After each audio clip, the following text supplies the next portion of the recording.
салом ба роғибони футболи тоҷик. нашри навбатии барномаи фатҳро дар такя ба рақобатҳои даври ҳафтуми чемпионати тоҷикистон оид ба футбол миёни дастаҳои лигаи якум манзуратон мегардонем. даври ҳафтум ки ба рӯзҳои истиқбол аз рӯзи ҷаҳонии футбол рос омад, натиҷаҳои рақобатҳо низ барои мухлисони баъзе дастаҳо чун тӯҳфаи ғайриинтизор буд. масалан дастаи норак ки имсол ба сафи дастаҳои лигаи якум ҳамроҳ шуд, дар 6 давр ҳамагӣ як имтиёз дар як бозии мусовӣ ба даст оварда буд.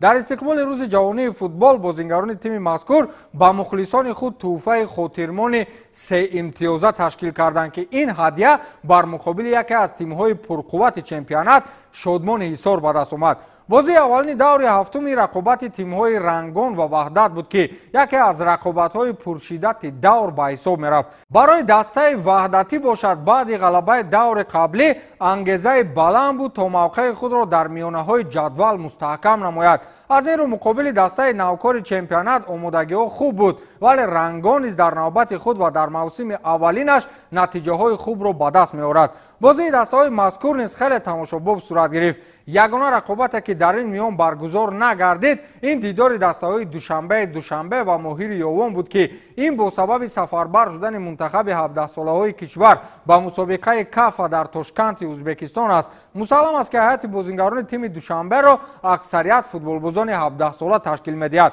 хулас бозиҳои даври ҳафтум хеле пурэҳсос баргузор шуданд ки дар ин нашри барнома фарохтар ҳарф мезанем. бозии аввале ки мехоҳам дар мавридаш ҳарф занам ин рақобати дастаҳои ваҳдати шаҳри ваҳдат ва рангони ноҳияи рӯдакӣ буд ки дар майдони марказии ноҳияи рӯдакӣ баргузор шуд. бозӣ то ҳадде пурэҳсос буд ки ҳатто баҳсу нофаҳмиҳоро ба миён овард. дар як фурсат як бозингари дастаи ваҳдат бар муқобили як бозингари дастаи рангон рафтори ғайри варзишӣ нишон дод ки ин шумораи беҳисоби мухлисони рангонро дар минбар ба пой хезонид. ҳамин тавр баҳсу нофаҳмиҳо оғоз шуд ва кор то ҷое расид ки довари марказӣ бозингари ваҳдат ва бозингари дастаи рангонро барои нишон додани рафтори ғайриварзишӣ аз майдон бо корти сурх берун кунад. ана баъди ин қазия мухлисон воқеан футбол тамошо карданд. хулас ин рақобат боз чӣ чиҳоеро ба миён оварду билохира кӣ ғалаба кард дар сюжаи омодакардаи ҳамкоронамон тамошо намоед.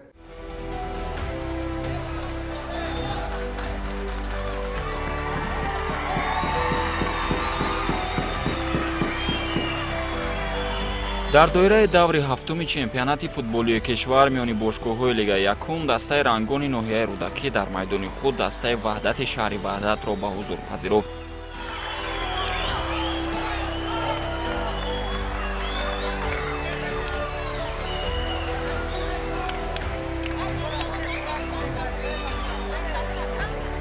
бозӣ бо дастаи ваҳдат барои мизбонон беҳтарин имконият буд то бозии зебо нишон дода дар ҳузури мухлисони худ соҳиби имтиёз шаванд. чун мо дар остонаи таҷлили рӯзи ҷаҳонии футбол қарор доштем, ба хотири таҷлили ин ҷашн майдони марказии ноҳияи рӯдакӣ пур аз мухлис гардида буд. бозӣ бо ҳуҷумҳои хавфноки бозингарони дастаи мизбон шурӯъ гардид ва аз як имконияте ки бозингарони дастаи рангон дар назди ҷаримагоҳ аз зарбаи ҷаримавӣ доштанд самаранок истифода карда натавонистанд. албатта дастгирии мухлисон дастаро рӯҳияи тоза мебахшад ва ҳамин буд ки мизбонон хеле фаъол буданд. дар як ҳолат абдулло азизов наздик буд то ҳисоби бозиро кушояд, вале зарбаи задааш аз паҳлӯи дарвоза аз майдон берун гардид. бозингарони дастаи ваҳдат хеле талош карданд то рафти бозиро каме ҳам бошад ором намуда ҳуҷумҳои хешро роҳандозӣ намоянд, вале зарбае ки эҳсон чалаев дар дақиқаи 11-уми бозӣ аз канори рости ҷаримагоҳ иҷро кард рафти бозиро тағйир дод ва сурхпӯшҳоро ба пеш баровард.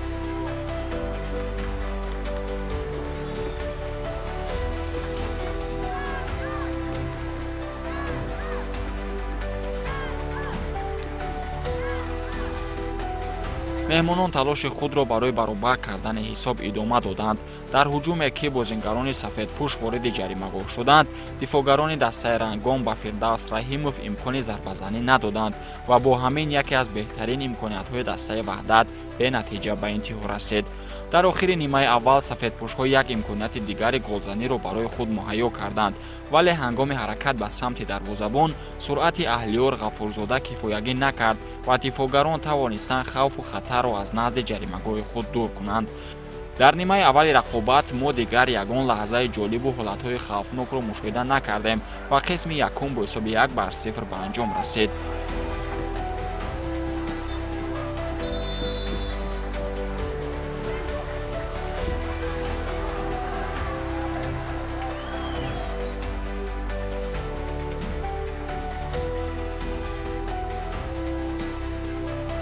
дар нимаи дуюми рақобат аз ҷониби дастаи ваҳдат як бозии тамоман дигар ва ҳуҷумкорро мушоҳида кардем. Метавон гуфт ки дастаи меҳмон ҷилави бозиро дар қисми дуюм ба дасти худ гирифт, вале гоҳе маҳорати инфиродии дарвозабон ва дар лаҳзаҳои дигар дифоъгарон намегузоштанд ки тӯб вориди дарвозаи дастаи рангон шавад.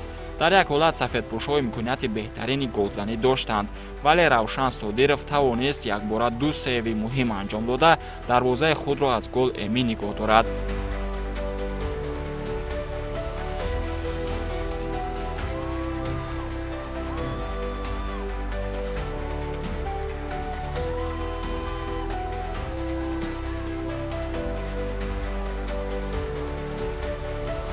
дар анҷоми бозӣ миёни бозингарон нофаҳмие ба вуҷуд омад ки он то ба нишон додани корти сурх рафт.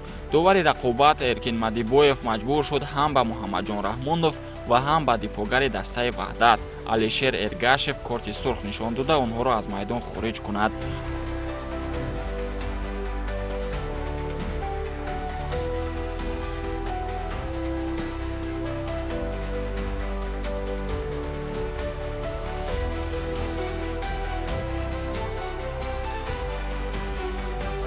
хуллас мо дар нимаи дуюми рақобат голро мушоҳида накардем ва бозии дастаҳои рангон ва ваҳдат дар варзишгоҳи марказии ноҳияи рӯдакӣ бо ҳамон голи ягонаи Эҳсон Чалаев, ки дар нимаи аввал ба ҳадаф расонида буд, бо ҳисоби 1-0 ба фоидаи дастаи рангон ба анҷом расид.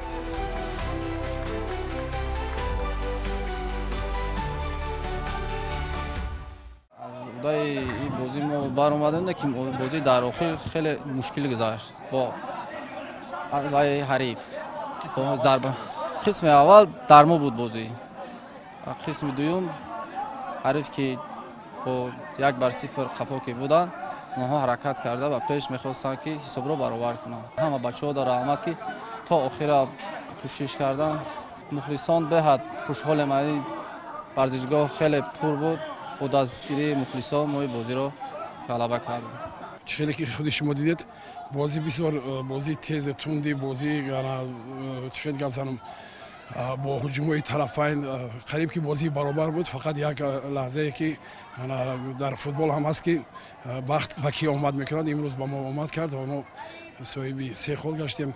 ولی از نتیجه بازی و از آن چیزا نقشه و تاکتیکی هایی که ما در امروز در اینجا پیشنهاد کرده بودیم و بچه‌ها تا امروز در تمرین ها کار کرده بودیم همه آنها اجرا نشدن. برای همین کمتر تیزدون شدن سطح بازی و سطح همه اون که امروز شما شاهد بودید در همین است که بچه‌ها عهده اون مشق و تمرینایی که کرده بودیم اونها رو در اینجا 100% اجرا کردن نتونستن. ولی خیلی که نباشه امروز ما هم دسترا هم مخلصان آمادگی رو با هم غلبه تبریک میکنم و تشکر و مینداری خود رو بیان میکنم که خیلی که نباشه غلبه کردیم امروز غلبه است غلبه. هرچند که در قسمت اول گل هم سر داده باشیم قسمت اول بگیم 70-80% با فایده ما بود. کنترلی تو بود بازی خوب نشون دادیم. افسوس که این کارو در قسم دوم کردن نتونستیم. اون نقشه‌ای که ما کشیده بودیم بچه‌ها سببش راضی با آنالیز میکنیم میفهمیم اجرا کردن نتونستن. کمانده رنگون رو با غلبه تبریک میکنم.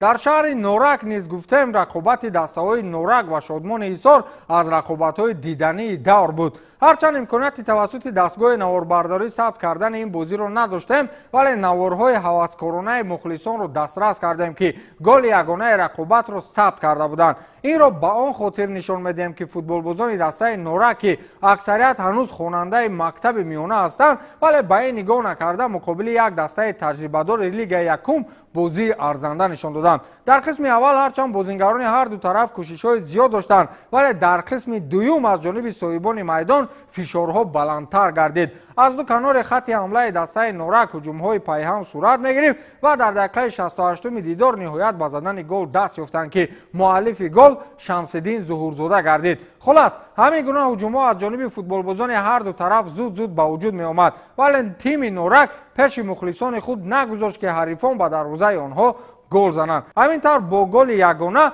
дастаи норак дар 7 давр аввалин маротиба ғалабаи худро ба даст овард ва шумораи имтиёзҳои худро зиёд намуда аз таххонаи ҷадвал фирор карданд. бозии дастаҳои саразми шаҳри Панҷакен ва сардори шаҳри Турсунзода низ ба қатори рақобатҳои асосии давр ҳамроҳ карда мешавад. гап сари он аст ки сардор бо ғолибияти даври шашум ба мавқеи сеюми ҷадвал баромада буд. акнун барои мухлисон аҷиб аст ки дастаи дуюми шаҳри Турсунзода метавонад ба мавқеъҳои болотар мубориза барад ё ҳадди ақал худро дар ҷои сеюм нигоҳ дорад. пас аз оғози бебарори мавсим сармураббии дастаи сараз Раҳматулло Фузайлов бо хоҳиши худ ба истеъфо рафт. бозии бар зидди сардор аввалин дидор барои сараз бидуни раҳбарии ӯ буд. ҳарчанд даста нисбат ба бозиҳои гузашта бозии беҳтар нишон дод, вале боз ҳам дучори шикаст гардид. меҳмонон аз дақиқаҳои аввал ба ҳамла гузаштанд ва як ҳуҷуми хатарнок эҷод карданд, аммо баъдан сараз ташаббусро ба даст гирифт ва якчанд ҳамлаҳои хатарнок анҷом дод. вале мушкилии асосӣ ҳамоно боқӣ мондааст. даста имкониятҳои голзаниро истифода бурда наметавонад ва дар футбол як қонуни нонавишта вуҷуд дорад. агар ту гол назанӣ ба ту мезананд. ҳамин тавр ҳам шуд. бозингари дастаи сардор Рустам Давлатов ки беҳтарин голзани мавсими имсолаи Лига Якум аст, боз як бор дигар моҳорати худро нишон дод ва бо зарбаи сар ягона голи бозиро ба ҳадаф расонид. дар натиҷа Сараз чорумин бозии пайдарпайи худро дар майдони хонагӣ мебозад. пас аз 7 давр ин даста ҳамагӣ 2 хол дошта дар зинаи охири ҷадвали мусобиқа қарор дорад. бозиҳои дигари даври ҳафтуми чемпионати Тоҷикистон оид ба футбол миёни дастаҳои Лига Якум ба таври зайл сурат гирифтанд. дастаи Сомони Данғара дар майдони худ дастаи Исфараро қабул кард ва дар рӯзҳои ҷаҳонии футбол ин дастаро дар майдони худ бераҳмона торумор намуд. Сомон тавонист ки ба дарвозаи дастаи Исфара 5 гол занад, вале дастаи Исфара ба 5 голи дастаи Сомон бо 1 голи шармшикан ҷавоб гардонид. дастаи Масчо бошад дар майдони худ аз уҳдаи шикаст додани дастаи Сароикамар баромада натавонист. дастаи Сароикамар дар меҳмонӣ ба дарвозаи дастаи Масчо 3 гол заданд ва бозингарони мизбон бошад ба 3 голи меҳмонон бо 1 гол ҷавоб гардониданд. дастаи Парвоз бошад дар майдони худ бо ҳисоби 3-2 дастаи Сарҳадчиро шикаст дод ва душанбе моҳир чӣ гуна ки дар боло ишора кардем рақобаташон ба таъхир афтод. ҷадвали умумии чемпионат баъди даври ҳафтум ба таври зайл аст. дастаи Парвоз боз ҳам ғалаба кард ва шумораи имтиёзҳои худро ба 21 расониду дар мавқеи аввал боқӣ монд. дастаи Моҳир бошад бо 16 имтиёз дар мавқеи дуюм қарор дорад ва сардори шаҳри Турсунзода бошад бо 13 имтиёз мавқеи сеюмро моли худ кардааст. дар таъххонаи ҷадвал бошад ҳамоно дастаҳои Норак ва Сараз боқӣ монданд ки дастаи Норак 4 имтиёз дорад ва дастаи Сараз бошад бо 2 имтиёз дар хонаи охирини ҷадвал қарор гирифтааст. бозиҳои оянда яъне даври ҳаштуми чемпионати футболии кишвар миёни дастаҳои Лига Якум ба таври зайл сурат мегиранд. дастаи Ваҳдат дар майдони худ дастаи Шодмони Ҳисорро интизор аст ва дастаи Сарҳадчӣ бошад дар майдони худ бо дастаи Норак мубориза хоҳад бурд. бозии марказии даври ҳаштум бошад ин рақобати дастаҳои Моҳир ва Парвоз аст ки бозӣ дар майдони марказии ноҳияи Ёвон сурат мегирад. хуб дастаи Сардор бошад дар майдони худ дастаи Масчоро интизор аст ва Исфара бошад дар майдони худ бо дастаи Сараз мубориза мебарад. дастаи Душанбе бошад ба меҳмонии дастаи Сароикамар меравад ва дастаи Рангон бошад бар муқобили дастаи Сомон як бозии мушкилро интизор аст. ин нашри навбатии барномаи фат буд ки дар такя ба рақобатҳои даври ҳафтуми чемпионати футболии кишвар миёни дастаҳои Лигаи Якум манзури шумо гардонидем. то нашри навбатӣ пирӯзу поянда бошед.